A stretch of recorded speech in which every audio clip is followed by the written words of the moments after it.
Hello mga kadawa! Andito tayo ngayon sa isang hotel dito sa Naga City. And today, I will be demonstrating the impressive capabilities of our Dawa Full Color Pro, wherein it can capture objects even in complete darkness. So before we start, syempre ipapakita ko sa inyo ang ating setup. Syempre, we have here ang ating Dawa Full Color Pro XVR at ang ating monitor.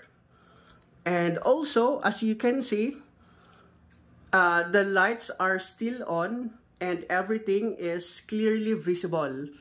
Okay, so kitang-kita po natin kung ano yung nasa loob. Ayan, malinaw na malinaw. So what I'm going to do, I'm going to turn off the light. Ayan. So wala na pong ilaw. Okay, so madilim na po dito sa loob.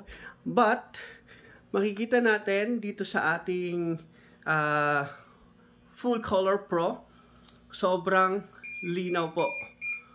Okay, so parang hindi naka-off yung ating ilaw. Kung titignan natin yung ating capture dito sa ating Full Color Pro. Ayan. So, nakita ninyo kung gaano kahusay ang ating Dawa Full Color Pro, kung kaya't patuloy na isinisigaw ng ating mga partners ang Dawa number 1, protektado, sigurado!